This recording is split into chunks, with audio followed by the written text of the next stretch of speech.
Welcome, Warriors, to the Testing Grounds edition of the Warriors Den. I'm here. I'm actually calling in from vacation with my three best friends. I am Matt Lemons. I'm the community manager in North America for Honor, and I'm joined by Josh as well. Josh, how are you doing?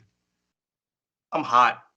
It's hot where I currently reside. Mm-hmm. It's very fitting because Mirage is about drought and loneliness and heat.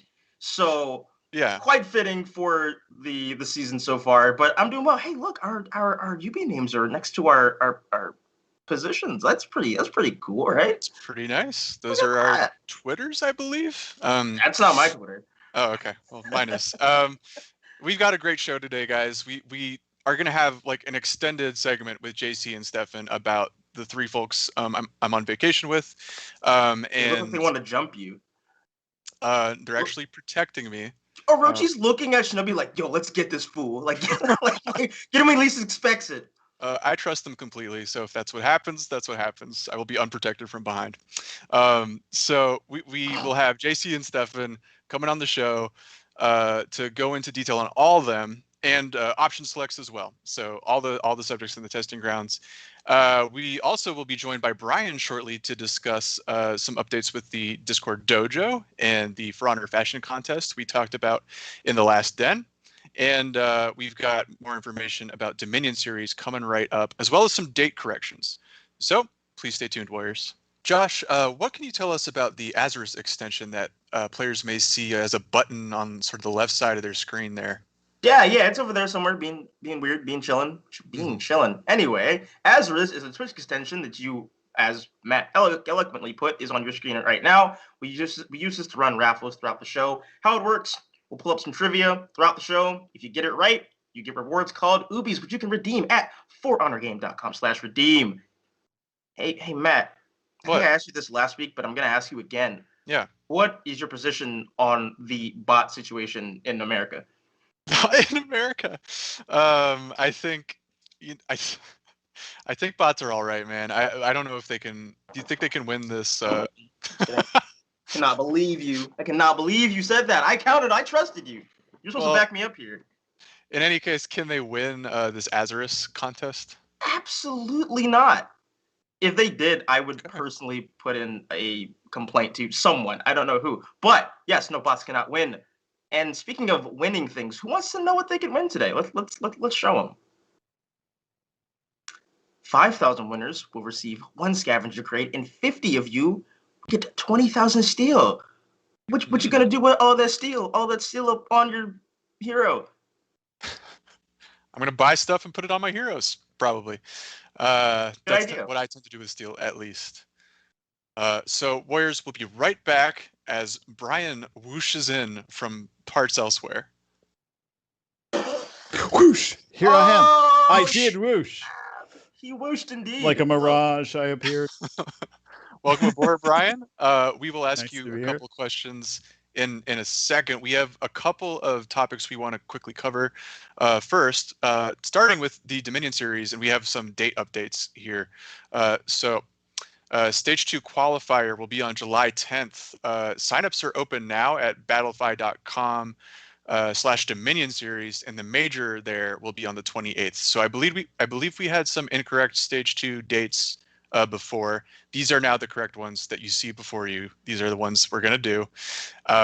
So just be aware if you're in the competitive scene, these are now the dates. And we want to give a shout out to Natural Mind Games in EU and Team Killing Service in NA for doing the best in Stage 1. Some relatively new blood, not the winners of the last Dominion series, taking Stage 1 there, which is an interesting development for sure. And we want to acknowledge that and give them a big shout out for coming in first. That's awesome.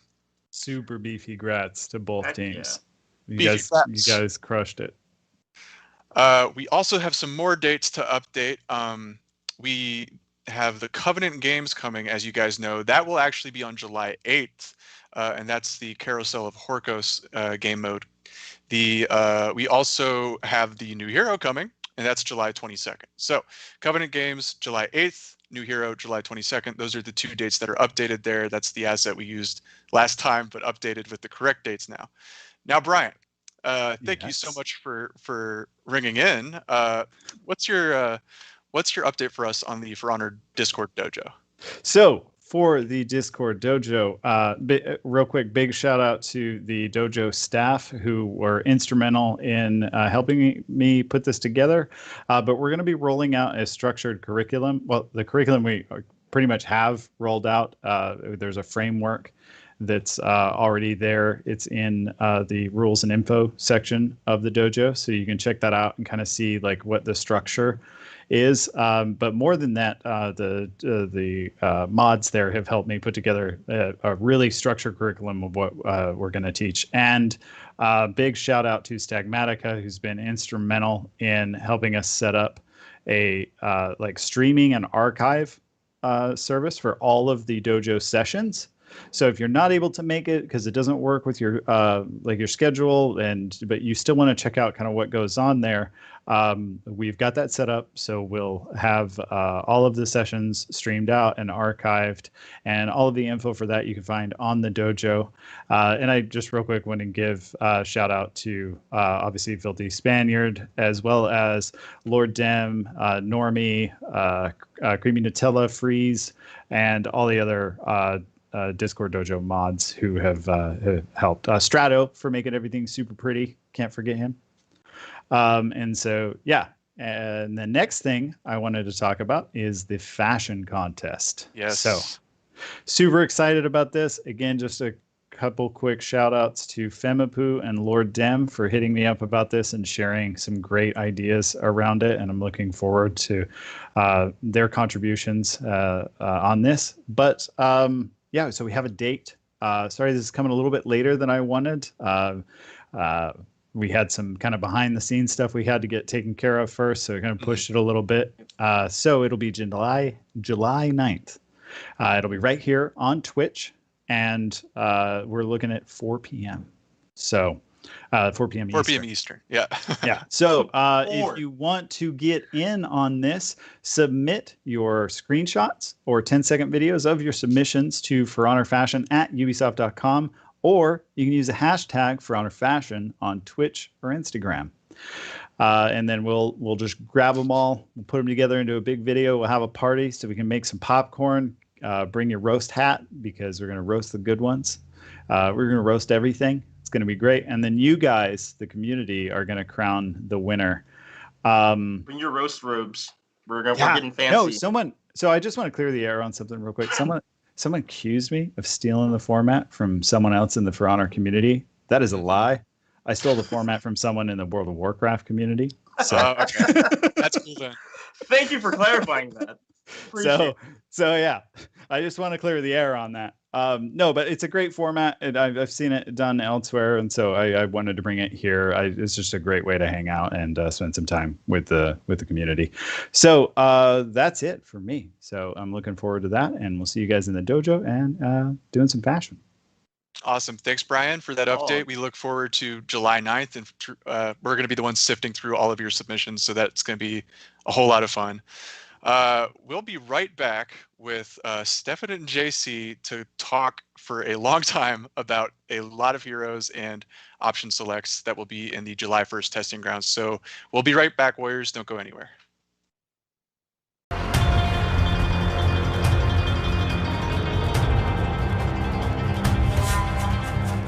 Welcome back, Warriors, to the Testing Grounds edition of the Warriors Den. And what kind of Testing Grounds edition would it be without Stefan and JC?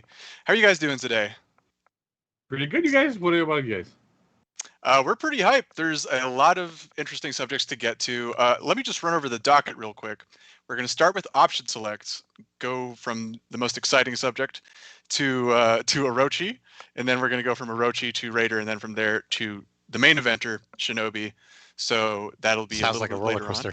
Yeah. It is a kind of roller coaster. I don't know where the ups and downs are. And just as a reminder to Warriors, the testing grounds is July 1st through July 8th. Please send us your feedback in the surveys and on Reddit. It helps us out a lot. We're going to have a bunch of meetings about all the stuff you say. So we need you guys to say stuff for those meetings to be good. So please Yes. send us your feedback.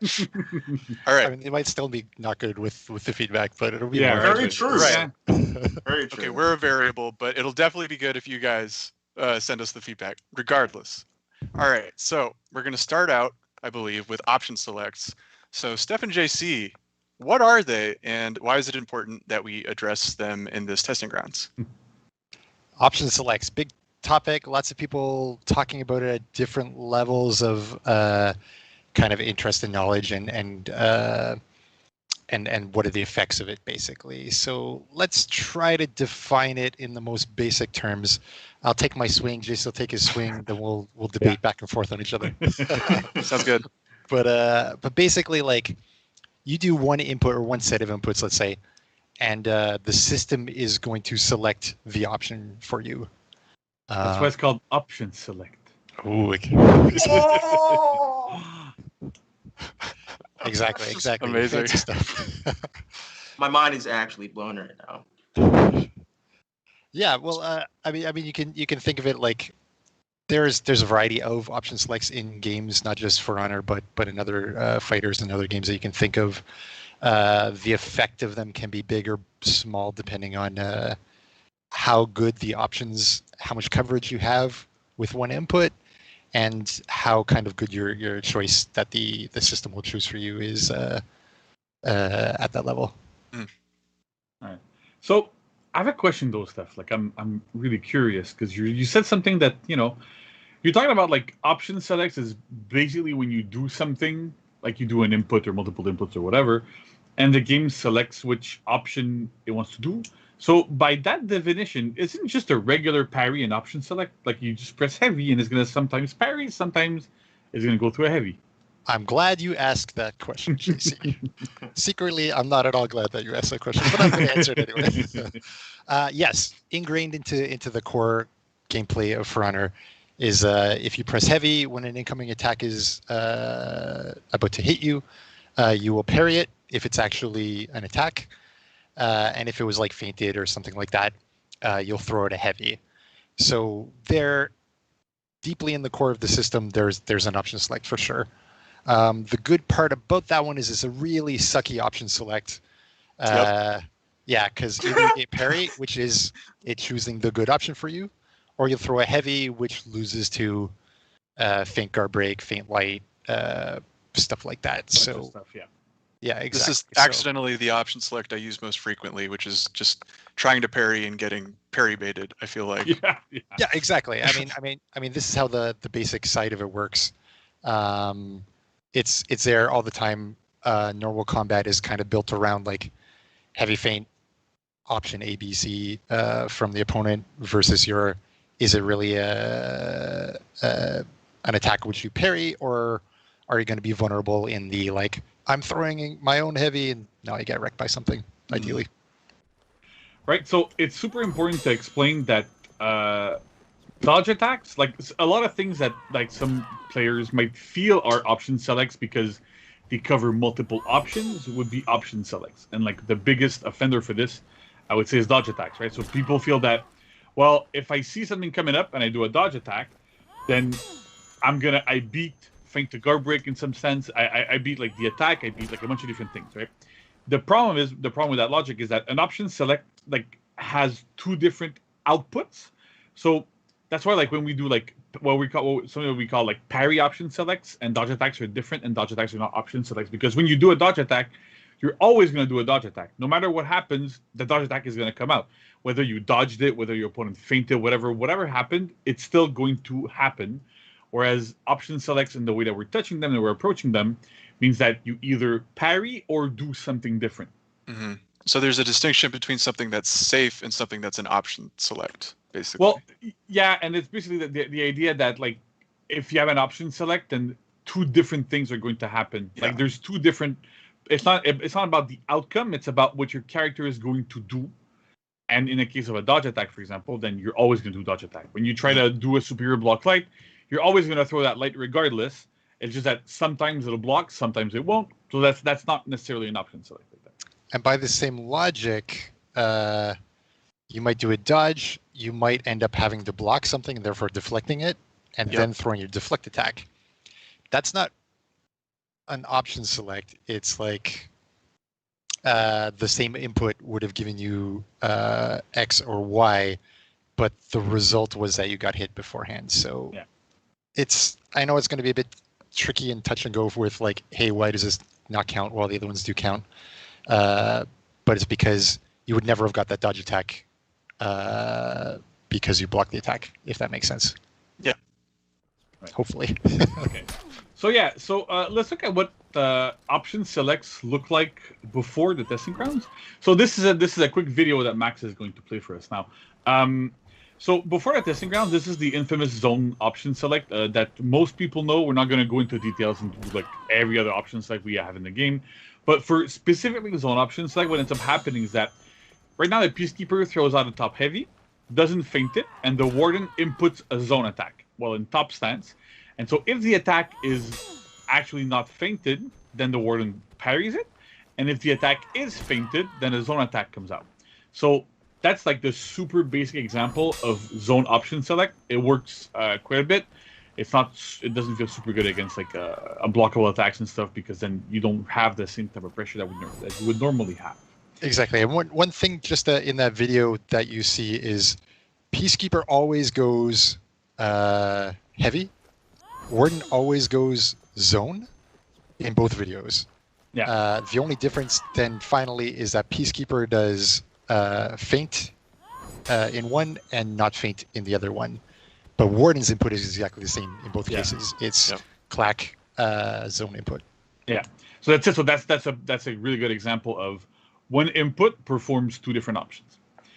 So after that, during the testing grounds, and if this end up going to live, what we have is so the Peacekeeper throws out her top heavy, and then the Warden does the same thing, right? He tries to parry using zone attack input, but you can say that in this case, if the Peacekeeper lets the attack go, the zone attack is always going to come out and it'll be interrupted, and the parry doesn't come out, right? So, and if you get on the same page, if the Peacekeeper feints her top attack, then the Warden's zone attack is going to come out, and then she would still have to parry it, block it, dodge it, whatever happens, right? So the tech that we've put in for this at a super high level is that anytime you would input something that could result in a parry and something else, so in this case it would be a parry or a zone attack, the parry will never come out, right? So in this case, like you're trying to parry and you do a zone attack instead every single time. So that's the basic idea. It covers a lot of the like most of the option sets that we've seen. We've had to do a couple of other little changes here and there, but overall, this is the goal: is that you can't just parry and do something else in case you did not parry, right? So you're always going to do something else here. Awesome, So, and that's a big deal for like defense in general, right? Oh yeah, yeah.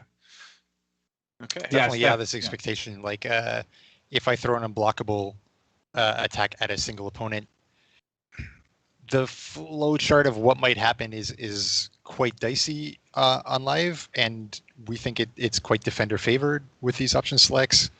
You saw in those two sets of videos, like just against a regular heavy, before Warden's ahead in both cases. In the second, Warden ends up actually behind once in a while. So that's kind of what we want to see. And then we expect the kind of meta change might be like, hey, if I've got an unblockable directional, like parryable attack, now these become a bit scarier kind of across the board. Yeah, well, that's super cool. And another thing that we've seen a lot of chatter online and like through a lot of feedbacks, that some players would like to have zone option select to stay, while the other like more egregious option selects to go, right? So sure. There's a couple of things to that. First of all, like the way our tech is implemented, we can't really do that, so that's one thing. But then on top of that, zone option select, no matter what, is still problematic, because you still have to guess when you're attacking. You have to read what your opponent's going to do, and even if what you read is, I have to read that they're gonna zone, it means that I can't at any point let that heavy fly, because if I let it fly, it's gonna get parried, and so you end up never being able to attack quite effectively just because that exists, right? And it also has other effects on balancing in regards to zone. Steph, if you want to Talk to us a bit more about that. For sure. I mean, like, there's variety of zones in the game. Real quick, like Raider's zone sucks as an option select because it's slow. Nusha's zone sucks as an option select because you're not actually outrunning, guard break or anything like that. So you're like, okay, what's the point of this?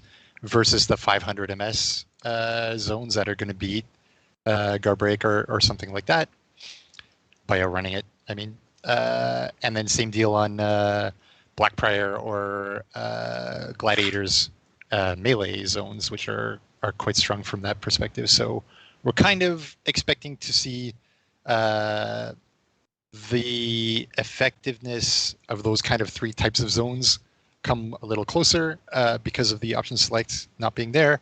And we're also kind of expecting the overall power of melees to not be as far ahead of unblockable attacks, unblockable parryable attacks. Sorry. Yeah, right. So I'm personally super excited. Like I think from what we've been seeing internally, it felt really really good. You felt like you could actually throw out some unblockable attacks once in a while, and there was a bigger chance of them coming through. So that was super cool.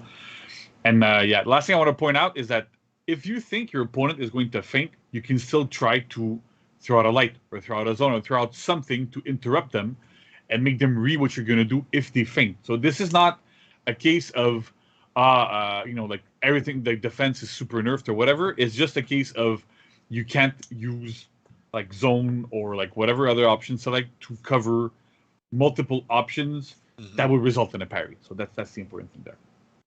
Yeah, all the dirty option selects that we all hate. Yeah. Perfect. I appreciate you guys going into like a deep dive to what like option selects are, because for someone like me, like I didn't necessarily know what qualified as an option select, so I definitely appreciate you guys sharing some knowledge. But let's go ahead and get to the heroes. Let's talk about some hero changes. I know everyone's very excited about these. Let's go ahead and start with Orochi. So, Stefan, what are we doing? So Orochi on live, super high picked. Everyone's picking Orochi all the time. Power level doesn't seem to matter on this character, so that's cool. And where does Orochi suck? In 1v, well, let's tell it like it is. Yeah, let's call this transparency. I love this. Yes. Sorry, I carried myself in trouble again. I mean, 500 MS lights and 1 at this point, top heavy unblockable. That's your set of pressure, let's call it. Not a good opener, not very good in 1v1, definitely not good at all in 1vx. So why would you pick a Orochi in those ones?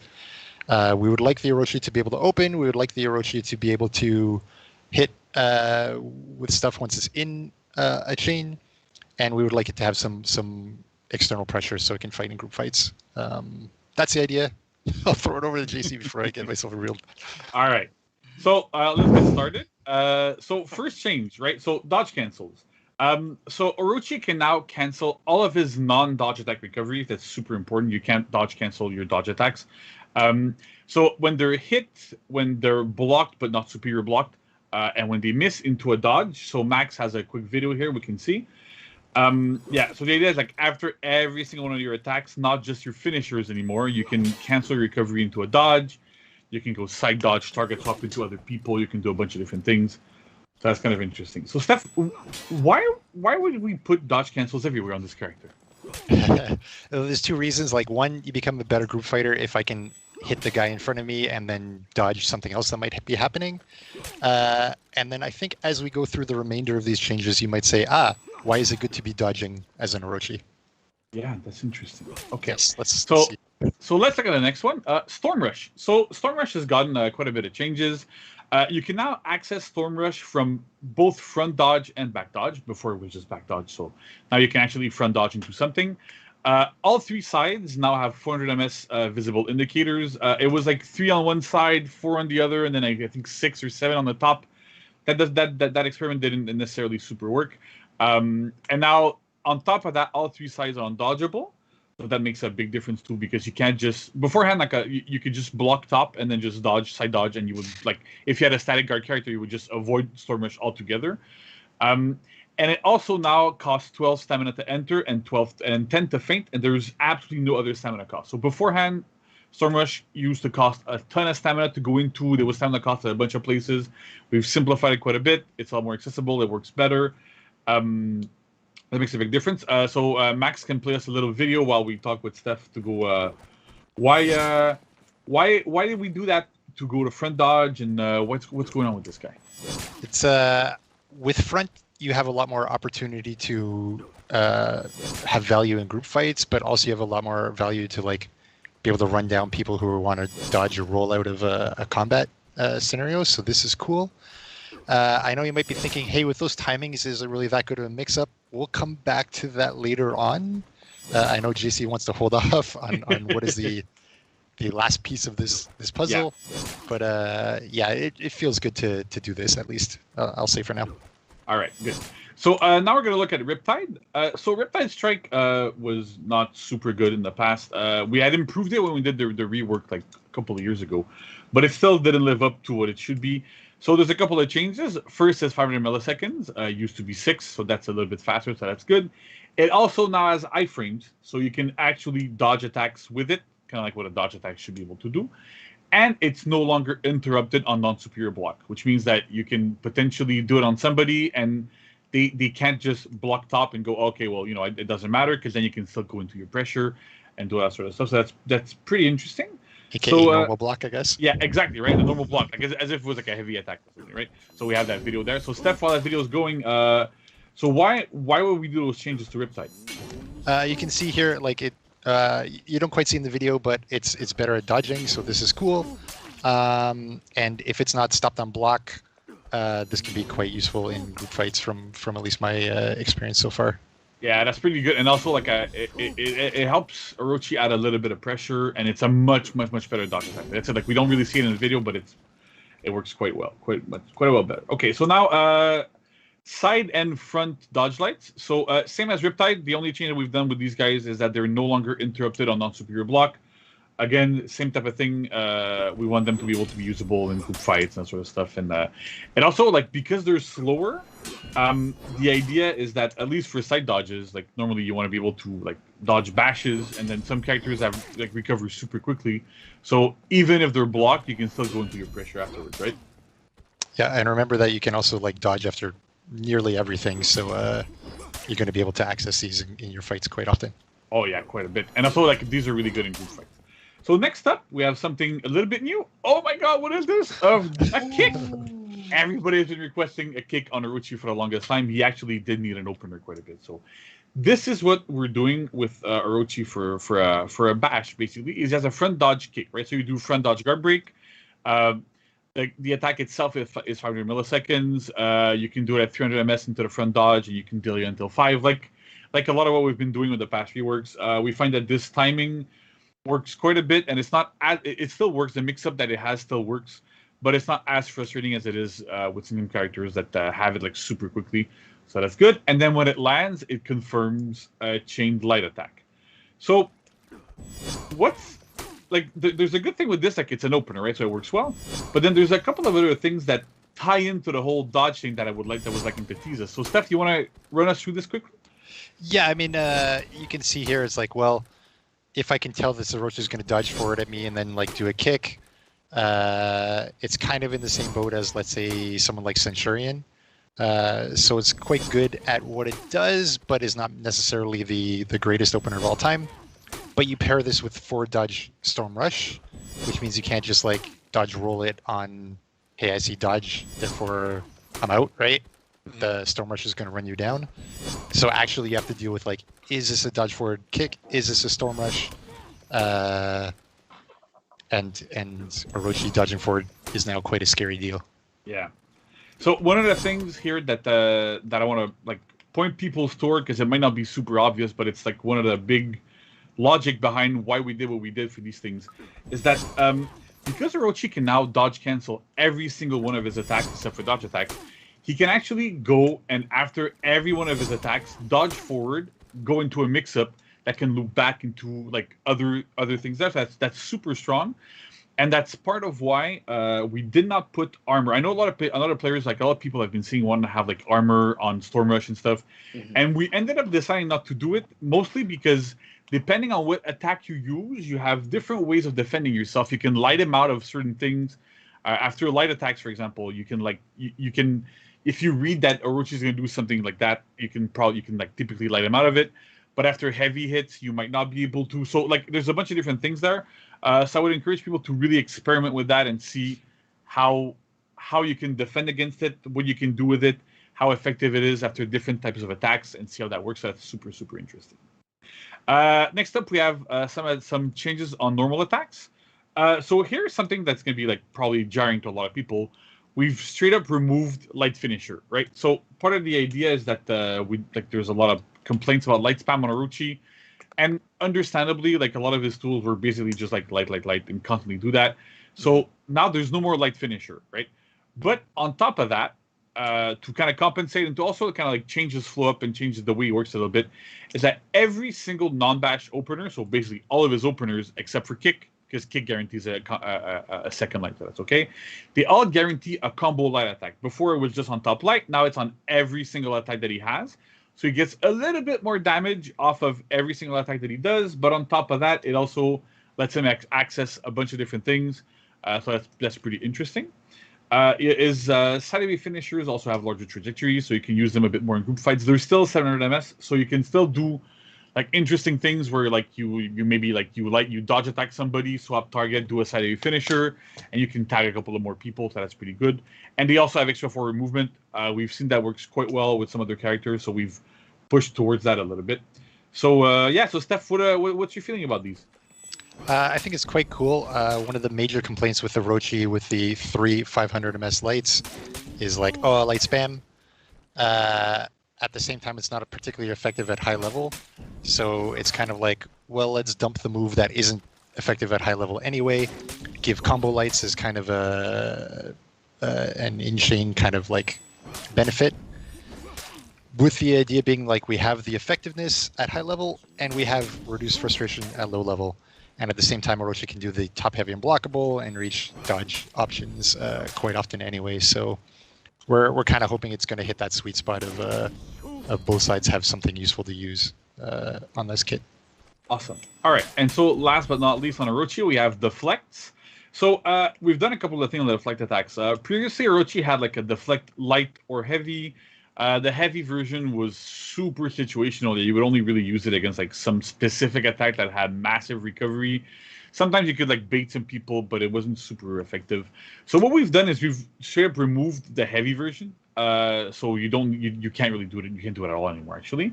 But we've buffed the light one so that it forces a reaction on your opponent. Before it didn't at all. You would just do like a quick attack. So it was like it didn't work as well. So at least with this, you should be able to force your opponent into like a specific animation.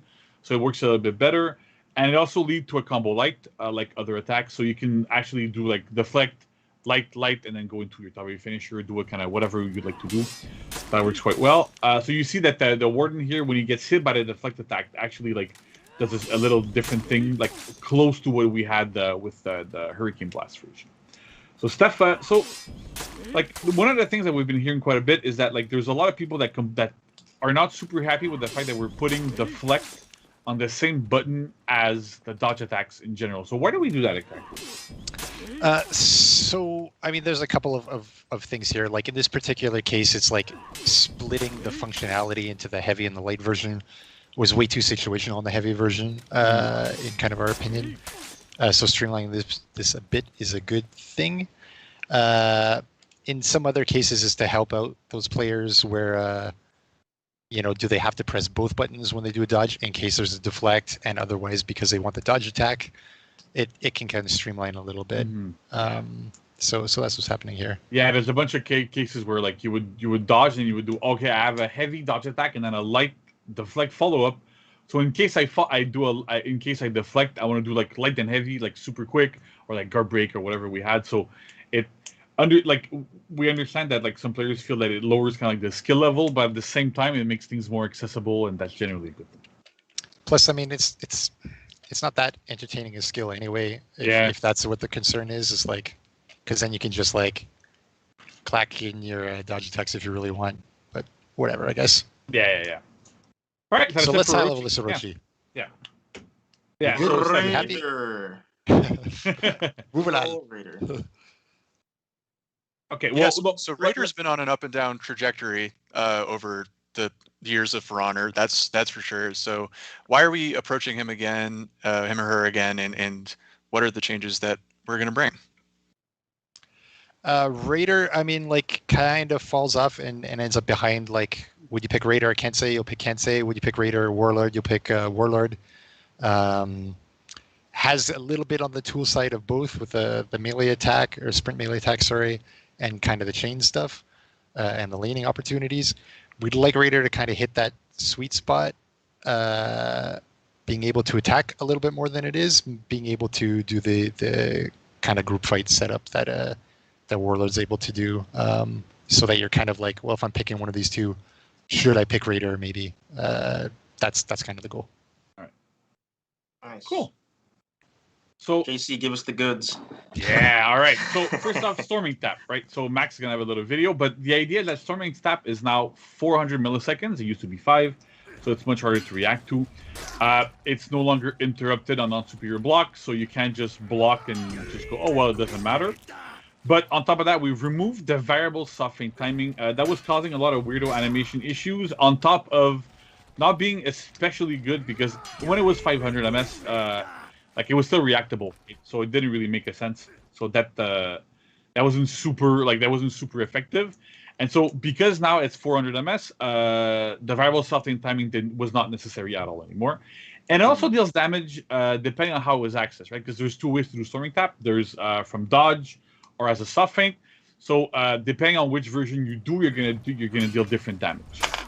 So Steph, like, there's a couple of things here. Like, so why aren't we bringing back stun? Like, a lot of people are saying, oh yeah, just bring back stun. I love stun. I love that sort of stuff. You want stun back? Yeah, I personally don't want stun back. But why is it that we're kind of getting rid of stun in other cases? I mean, it's super annoying. Firstly, right? Like, Yep. if it's a good move and it hits a lot, and you're blind all the time, that's freaking annoying. Your screen's Concussion white. simulator. Yeah, exactly. It's no good.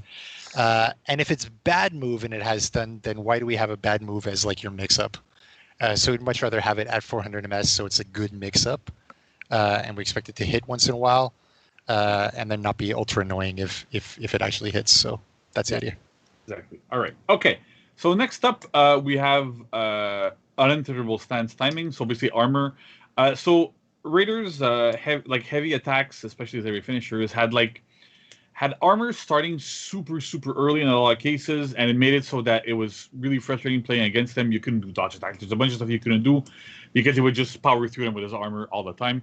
So we've actually fixed the armor timing so they start when you can actually feint. So it means that you can no longer just go, hey, it doesn't really matter. I'll just throw out my heavy, and if I absorb an attack, great, I can feint and then guard break and get like a crazy thing with stampede charge or whatever. So it's more in line with what we're doing with other heroes, right? So yeah, you couldn't start at 0 anyway. That was a bit buggy. So exactly.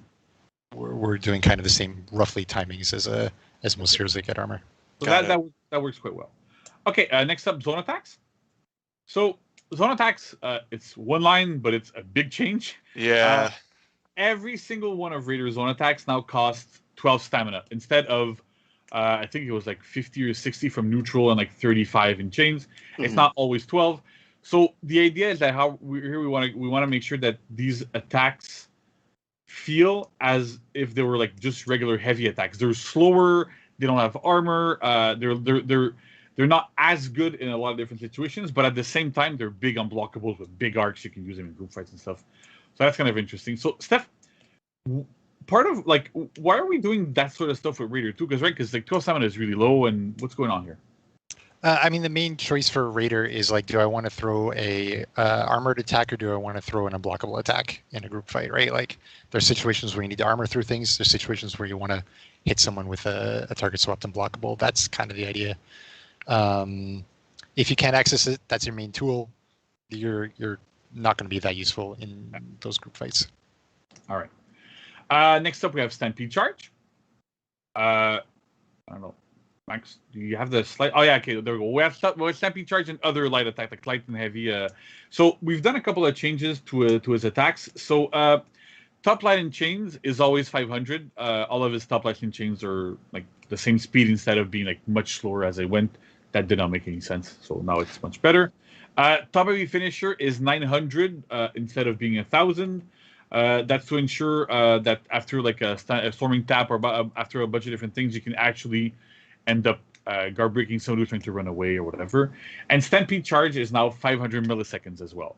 So specifically for Stampede Charge stuff, like why is it down to 500? Because it seemed to be, it wasn't that bad at 6, right?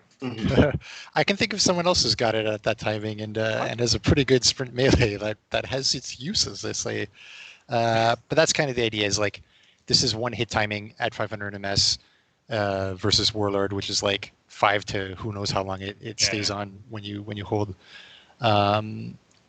So that's kind of the deal. Is like, can Raider now make a difference in group fights and small gank fights and so on with his sprint melee? Yeah, and I think what's also good is that after a Stampede Charge, if you manage to ram somebody into a wall, his zone attack afterwards is 12 stamina. So you're not, oh my god, like I have to spend half my stamp to do something. So that's also like a big change that works quite well there. Should be fun. Yeah, I'm enjoying it. Yeah, so that's it for Raider, right? What do we have next again? Is it time for the pièce de résistance, our favorite ninja boy, I think it might Shinobi? It's time. It is finally time to reveal the changes for Shinobi. So, Steph, can you just kind of like walk us through what the team's goal was for kind of giving Shinobi the changes that JC will be talking about after you? Sure. All right. I'm going to be hard on this one, I guess, too. Maybe. Do it. Give us. So knock me down. But no filter. No filter. If you're playing a Shinobi in Dominion right now, what are your options? You can do get up close and hope they can't deal with 500 ms zone and lights, or stand at range and really disturb fights by doing range guard break. You are unpunishable because they're going to drag you down, but your friend is going to hit them in the back with a heavy anyway. Right. So you're safe to do this forever. It's super annoying. No heroes have tools to really deal with you outside of maybe tier 4 feats. I don't know. But either Shinobi is like controlling the fight in a really bizarre and let's say degenerate way, or it's not really being that effective. And what sucks, and what JC is going to show you, is like Shinobi actually has really neat tools and mix-ups. They just aren't very effective, and these tools are actually extremely effective. So we're going to make a pretty significant change, let's call it. Yeah. Awesome. Right. So that's it. So our logic and our idea for Shinobi is we want to make sure that we're focusing him on being more of a ganker and a 1v1 hero, and a healthy ganker, right? But the idea, a lot of it is we want to focus on landing more sickle rain. Sickle rain is his main ganking tool. It sticks your opponent in place for quite a while. So the idea is we want to be able to land as many sickle rains as we can. So let's go into the changes, because the first one is a significant one. So ranged attacks, we've completely removed charging of attacks from neutral, and we've removed range guard break. So as a Shinobi, you no longer have that weird little delay to when you hit heavy, but at the same time, you can't also just stay out of range, stay off screen, charge your attacks, throw them, do a range guard break, do all that sort of stuff. But we still have a ranged heavy attack in a different form on the character. So Steph, like, we're removing like all these range attacks from neutral, right? So why are we doing this? You've skidded over a little bit, but let's go a little bit more detail here. Just to make chat super mad right now. Yeah. I guess is what It's like I saw a thread that was like the rework's going to be like 5 nerfs. So that's the only nerf, so that's good, right? So I mean, like the coolness of seeing your ranged kind of thrown attack, it's still going to be there in the kit. We'll see it later on. So you're going to get the coolness factor. You're not going to get the like sitting 10 meters away, whipping your thing around, waiting to do guard break when you know the opponent presses any kind of button, and therefore you get a free range guard break that they can't counter no matter what, into a sickle rain, into the free heavy, and the guy's half dead or completely dead at this point. That just doesn't work. Heroes don't have tools to deal with this in For Honor. So I mean, like, the only options are give everybody some kind of anti-Shinobi tool, which is completely unrealistic, and the answer of what this tool would look like is pretty strange. Yeah. Or this has got to change up and on the opening part of the kit in some way. So that's what we've done. Don't worry, everyone on the dev team is right now crying about how strong Shinobi is. So just hold your complaints until the end, because I think once you get in your hands, you'll be like, okay, we're blending the shit out of our opponents right now. So yeah. You'll like it. Steph doesn't like when I corner him with a Shinobi. So. I say other devs, but it's just me who cries. Yeah. Right. So it's me. I'm crying devs. Exactly. All right. Okay. So next up we have something that I like to call all roads lead to Sickle Rain. Right. So what does that mean? The idea, and we're gonna go through like Shinobi's new kind of flow as we go along, because it's a little bit like it's all tools that he mostly had before, but they're refocused. But the idea is that we want you, like I said earlier, we want you to land as many Sickle Rains as you can, so you can maximize your ganking potential. It also feels good in 1v1. So there's a lot of stuff there, but the idea is that that's it. Like as we'll see, like going on, everything leads to Sickle Rain. No matter what you do, the end result should always be I can land a Sickle Rain. So that's what's gonna be a little bit more different and interesting with this character. So we're gonna look at what this means. But Steph, like, why is throwing and landing more Sickle Rains better? I mean, it does a ton of damage. You get to hold them in a gank position, so someone can drop a heavy or a feed on them while they're down. It's a tremendously good move. I would be happy to have this move on any hero if I was that hero. Yeah, right. Okay. So now let's talk about Sickle Rain itself. We've done some changes, right? So the top version is now unblockable, and it's 800 milliseconds instead of being 7. So it's a little bit slower, but it's unblockable. It works well. It gives a lot of pressure in 1v1. The side versions are undodgeable. Now, normally this is not a mix-up that is super good in 1v1 because since we don't have options, like we have the options like removal here. Like you're not going to dodge that top unblockable just sight unseen, right? Exactly, so, right? Yeah. So the side version is undodgeable for another reason, which we'll go into a little bit later. We've reduced the upfront damage to 20 because it deals a lot of damage. So that's one of the big things there. And another thing we've done is that the additional hits don't require strict timing anymore. They used to have to like hit light at like very, very specific times. You can just mash it and it's always going to come out.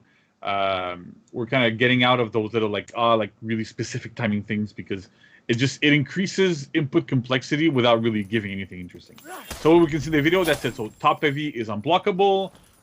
Sides are undodgeable. The sides are still 700 by the way, so they're still kind of interesting there. So why do these changes, like what did he do to help so much Sickle Rain stuff?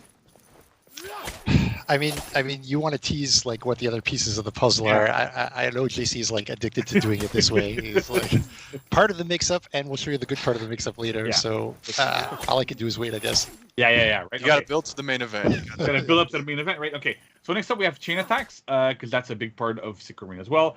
So Shinobi now is able to access Sickle Rain after chain lights and combo lights. So that's a big difference. So you can actually now do like light Sickle Rain or heavy light Sickle Rain, that sort of stuff. So it opens up his neutral pressure a little bit more. And Guard Break also now leads directly to Sickle Rain, kind of like what Range Guard Break used to do, right? So that's really good because you end up being able to do a lot more Sickle Rains, but you still get that nice feeling of, oh, I landed a Guard Break, I get into Sickle Rain, I can gank somebody. So Steph, like, why does this help him flow that much better from neutral, and like does it make mix-ups more threatening? Like what's the thing here? I mean, if you're doing work with like Orochi or Raider or Shinobi here, like you're doing it on like light here. So you did light stop. Now actually you can do light and pressure, right? So that's a big flow and kind of pressure positive change for you. Perfect. All right, that works pretty well. Next up, we have dodge kicks. I feel like I'm getting graded on all my answers. Yeah, you're getting graded. Right? That's how it works. Right? Okay, so dodge kicks.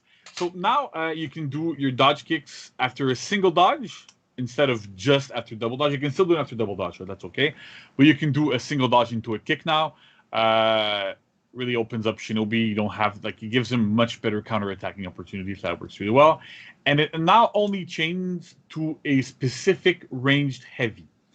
So that's gonna be like we're gonna see it here. You can do front dodge kick into range heavy. You can do side dodge kick. You can do all sorts of stuff. So it works better as both an opener from neutral as well as counterattacks. So that's still quite good. He still has double dodges, right? So you can still do double dodge and do different things. What's interesting with him too is that like if you front dodge and your opponent like back rolls because he goes, oh crap, there's gonna be a bash coming, you can double dodge into your kick and still get them usually like at the end of the roll. So that's still quite strong. So we're gonna go next into range heavy. Range heavy is now a bash that deals damage, so we're gonna have to talk about that a little bit. But the idea is that you're gonna do a dodge kick into a range heavy. So you're gonna go bash into a bash, but this bash deals damage, so it's more kind of like an unblockable. It's a bash partially because we don't want it to be able to be parried like in weirdo situations. So it's literally just like a confirmed attack. It also changed to front roll like it did before, and it's also target swappable. So you can do side dodge kick on somebody, target swap into range heavy onto somebody else. But because it's a bash, because you can't just access it every single time, it feels way, way, way better, right? Yeah, so if you still want to be annoying with your ranged garbage shenanigans, or ranged shenanigans, you can. Just not very often and in a particular way. And the other thing I like about this one is because it's not a heavy, we don't have those questions about like, hey, does my character get its parry follow-ups on Shinobi or no, which is wildly inconsistent currently in life. The important thing to do is like you still do it by pressing heavy attack, so it's still like you still get the same feeling that you had before after your kicks. That's still pressing heavy. It's just the outcome is a little bit different. Next we have front roll, right? So as we were saying, that range heavy changed to a front roll. So that was still part of his kit before, but it wasn't working quite well. And so now what we have is that front roll changed to sickle rain as well as flip kick, and it's also target swappable, right? So you could, in theory, go side dodge kick, target swap range heavy, target swap roll to somebody else, and then present them with a mix-up, right? And the mix-up here works. We'll see why with flip kick. But the idea is that like you have that mix-up after a front roll where it's, oh, am I going to do a flip kick or am I going to do a side sickle rain that's undodgeable? So that's why sickle rain here is undodgeable, is to allow those types of mix-ups to exist. So that flip kick works well, and it's unreactable. So you really have to, this is like it's a deeper mix-up. You have to go deeper into your chains to get it, but it's a really, really strong mix-up. So this is the kind of mix-up that JC was alluding to earlier. It's like places that you can access particular kicks. You can generally also access your sickle rain. So undodgeable sickle rain or kick, both are good for you. Opponents got to be like mix up. What's the action here? So yeah, check it out. That's pretty interesting, right? So flip kick, like I was talking before. So flip kick, the only change it got, because it's still unreactable, it's still super fast. Beforehand, it used to chain to a top heavy, well, to a range heavy, but because like you had a lot of different timings to dodge that kick, now you have a single one, so you have to like preemptively dodge, so that works. And now when flip kick lands, instead of going to a range heavy, you go into a combo heavy, which is a new move we're looking to on the next slide. But the idea is that it's like you're gonna go when you manage to land that kick, you go into a heavy, and then that heavy leads to sickle rain and other things. But Steph, so why are we doing like this kind of flip kick into a combo heavy instead of going back into a range, right? So there's a lot of reasons why. Like one, you don't have to have that option of blending right back into the cycle. Basically, we wanted to like slightly have control over like what part of this mix-up chart are you in, and this gives us that control basically here. Yeah, you're not a Hitokiro or Warden where you loop into on the block, like bash into confirm damage all the time. It's more like you go into more mix-ups. All right. So that works. So then let's look at combo heavy, right? So combo heavy is a new option that Shinobi has. That's after a flip kick. It can execute, so that's pretty good. It doesn't do a ton of damage, but it can still execute, and it chains the sickle rain. So basically, you do your flip kick into that guaranteed heavy into a sickle rain. You do a lot of mix-ups, and again, this is what I was talking about earlier, where like all roads lead to sickle rain. The end result of a side dodge kick what you always get to if you play your cards right is always going to be a sickle rain at the end, which is always interesting. So Steph, like the one question we have here is why is this a heavy? Why isn't it a light instead? What do we want to do here? For me, it was the input comfort that I felt was the most important part of this. Is like if you do kick, you press heavy afterwards. That's now you know how to play Shinobi. Yeah. And for me that was a good thing. What about you? Really well. There's the other thing that I like about this is that like first of all, it allows for more execute, so that's always cool, right? Like we always want to be able to have characters to execute a little bit more. And on top of that, because it's a heavy, we end up having like your opponent is in a reaction for a little bit longer, so it makes the follow-up top heavy unblockable a lot more threatening because it's harder to interrupt, it's harder to dodge out of. It's like so it makes the mix-up that much more potent, right? And again, all roads leads to sickle rain. Everything there leads to sickle rain. So let's go into like the end of this. So like basically, I want to recap the whole flow with his kicks and how that things work. So basically, the idea is you're gonna do a kick, right? So either from front to initiate or from side to counter, and then you're always going to your range heavy. So after your range heavy, you always go into your front roll, and that's where kind of like the mix-up start. But it's interesting because he has a different type of way of approaching things that nobody really has. It's a bit more complex. There's a bit more time that you spend in those things, and your outs as a defensive player are a little bit different. But in the end of the day, it's literally just kick into range heavy into front roll, and then it's either sickle rain or kick or front flip, and then that front flip is gonna go. I just noticed the slide is like pretty bad. Imagine flip kick in there instead of sickle rain at some point. Yeah, that's it. Right. So that's it. So you go into a flip kick to combo heavy again into sickle rain. So the whole flow is same mix up every time. Same result every time. What's interesting here is that like let's say you read correctly. And you manage to like you dodge the flip kick or you stayed put for the sickle rain, then Shinobi kind of stops here, right? Whereas if he keeps going, then he keeps going into more and more and more mix-ups. So you have to be really careful when you face him and go where you want to go and do that sort of stuff. So like I find this is really interesting. Steph, what do you feel about this? It's super cool. I mean, like when you see a Shinobi get away with like a whole sequence of like dodge or double dodge into kick, into ranged heavy, into backflip, into what's it going to be, roll or ranged again, or flip kick or whatever, and then going into like that new heavy into sickle rain. Like there's a lot of stuff that goes. So it's quite an interesting and complex little matchup that you end up in, and that's super fun. Close range, let's say limited kind of range switching on this hero, but it's like they go away just to continue to bop you. Super fun, super interesting, and intense as heck. So yeah, it feels really dynamic to me. The character feels a lot different, and like it's kind of cool to see him be still like, because one of the points we want to do is like to keep him being mobile. You know, he's always moving around. He's always like dashing around the battlefield and stuff. So even in his move set and his mix-ups and how everything works, he moves a lot more. So that's kind of cool. All right, so next up we have sprint attack. We changed sprint attack a little bit. Before it used to be kind of like a sliding kick that would unbalance your opponent. It worked, but it wasn't necessarily the best thing. It didn't feel the greatest. There was like a bunch of different weird things on it. So now it had a few bugs as well. Yeah, it had a few bugs, yeah, quite a bit. So now instead of being a sliding kick, it's a kind of a handstand kick. So we have a video for this to see what it looks like. So basically as a Shinobi, you can go this, you do like that little handstand kick. That handstand kick also combos to the same combo heavy that you get after a flip kick. So again, you press guard break, you have a heavy afterwards every single time. That's what's pretty cool about this hero. Like a lot of things are like streamlined so that you don't have to rack your brain to, oh, what am I gonna do? You know, that sort of stuff.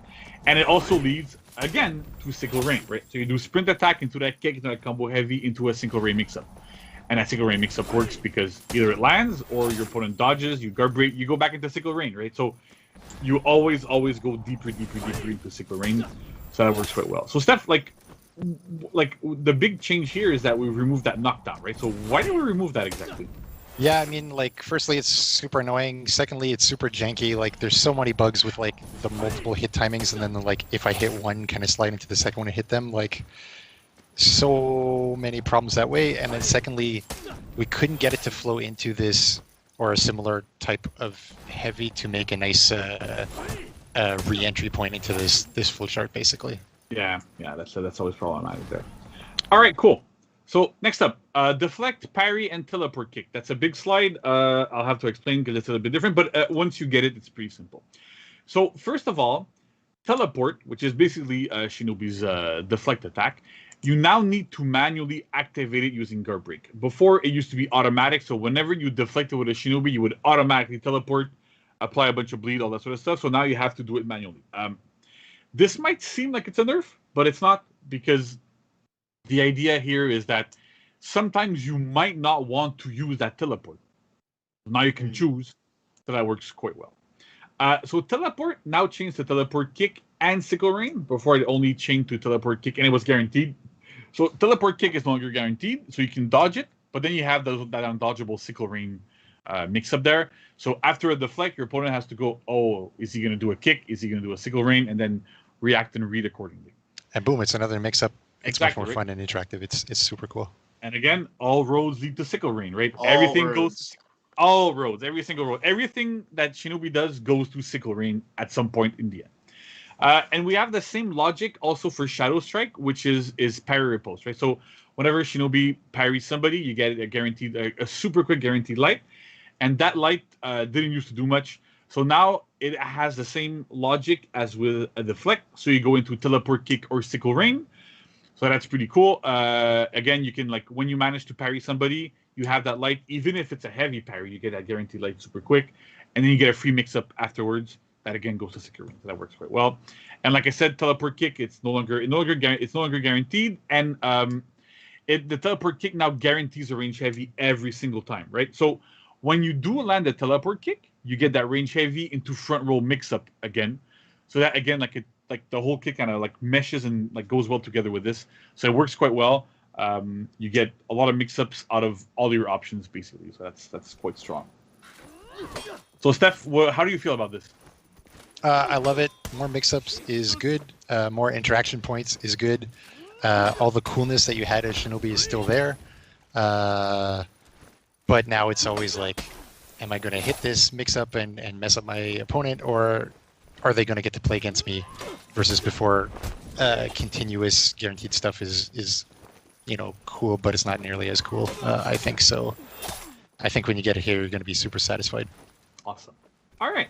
So last but not least, backflip. So backflip, we've changed it a little bit so that it's only accessible when you land a hit, except for your range heavy attacks, so that goes to front roll. But after any other hit, Shinobi, if you hit dodge, you're gonna backflip.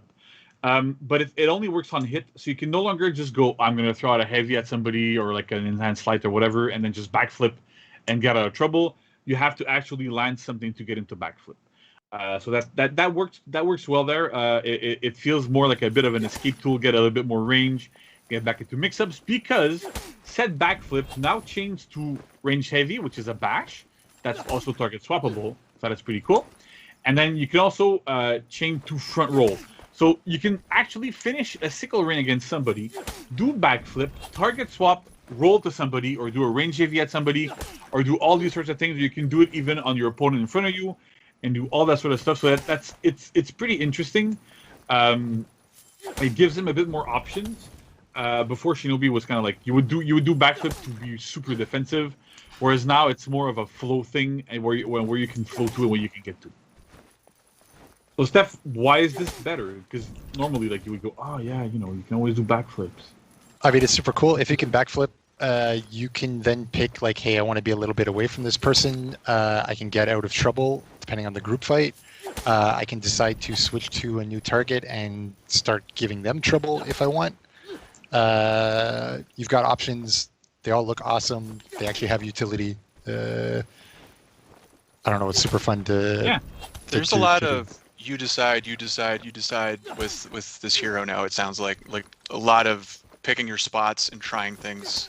Yeah. Look at. I personally find Shinobi is he plays really, really differently, but at the same time, what's interesting is that we didn't give him that many tools. It's literally just that the tools that he had now work, right? And so I find that's what's interesting with the character is that he had access, he had all these little things, but they needed tweaking for them to work, and then we removed the more problematic parts of his kit, and it worked quite well. These are all good points. I mean, like the mix-ups were there; they just weren't very good. Now I think they've all been kind of like tuned to really being quite interesting and healthy mix-ups. And at the other side, as you say, like the creativity I think is gonna show on one player versus another player. It's like, how does this one play? How does that one play? Can you figure out what is the best way to get through this whole like group fight scenario in this particular case? Yeah. And if the answer is yes, you're gonna look like a freaking ninja, let's say. Yeah, awesome. It's crazy how versatile the character is going to be on the testing grounds. Because like I've been playing Aramusha for a while, and Shinobi is not really a character that I touched only because I just was bad at the character. But with all of these changes, I really want to like get into like just the nitty gritty and really kind of like work on like those mix ups and I love the dodge roll. It's so cool. I'm very excited about Shinobi. This is awesome. Same across the board. I mean, I think I can't wait for this testing grounds. I mean, I personally, I'll just put it out there. I feel like the role that we've been on from the core combat update testing ground to Nobushi and Friends testing ground to the group of 7 Canadian content right there testing grounds we just did to this one. Option selects is going to change the game. These 3 heroes going from like 0 to hero is going to be super cool. I can't wait. July 1st to July 8th. I'm doing backflips right now. If I could do a backflip, I'd do a backflip. You can if you're Shinobi. Do that. Ooh. Good tie in there. Games, All right. Thank you guys so much. I feel like I could get like 3 credits at a local college for all the learning that I just did there. I'll sign your papers there. It's okay. Thank you so much. Yeah. Okay. That's going to really help me out, actually. So July 1st through July 8th, Warriors, please try all this stuff out. Give us your feedback. We'll have the surveys out there. We'll have a Reddit mega thread. We'll have the forums. Please let us know what you think. Stefan and JC, thank you so much for stopping by. Thank you. Thank you all. Have fun. All right. Warriors, we'll be right back. Warriors, we're back. Oh boy, Matt, how are we feeling? That was a nice info dump for the testing grounds, wasn't it? Yeah, I'm feeling like my brain is a little too full right now, and it's a little crazy, but I'm looking forward to July 1st to see all this stuff in action. Yeah, no, it's gonna be awesome. Again, big thanks to Stefan and JC for just literally going on a massive info dump and telling us all the juicy details. But that pretty much wraps the show. Before we go, we do want to go ahead and talk about some of the content of the week that you will be seeing soon. Matt, he's drinking. Yes. Nothing except water, and this emote is the selfish drinker emote. It is 7,000 steel. And you can really use this to kind of stamp your presence on the battlefield here, and just take a big swig. You say, "Hold on a sec, I'm still going," and there she is, Warmonger, and here's Shaolin, and I know what's about to happen here, and I don't know how I feel. Look at that! Gosh, he just throws it on the ground. He took it and threw it on the ground. He didn't want to be part of the. Okay, that's crazy, but yes, that's really cool. You can't do that. You can't do that. Yeah. But it is a fun emote. Also, we have an arcade quest coming up. This is the Black Prior Supremacy. You can play it on July 1st. This is available for Marching Fire owners only, so definitely go ahead and check it out. It's going to be awesome. What in the actual what? Did you see that? A Mirage of the Desert, Josh. Yeah, Mirage of the Desert. You hate to see it. Anyway, July roadmap time. This is going to be an awesome month for content for Ron. Of course, at the testing grounds, you've got Loot Fest, Carousel of Horcos, you've got an XP Fest, and of course, you have the new hero on July 22nd. Like, that's going to be fun. I mean, it will be indeed. It's going to be fun. And another reminder that the testing grounds will be on July 1st. Through July 8th, we look forward to seeing the survey results that you guys provide us, the Reddit mega thread. We look through all of that. We have meetings about what you guys are talking about. And so please Remember, console players can play the testing grounds. Everyone can play. It's just a playlist, and we really rely on your feedback for so we can learn from the testing grounds. So please look forward to that and give us your feedback. Absolutely. Also, just another reminder for the Dominion series.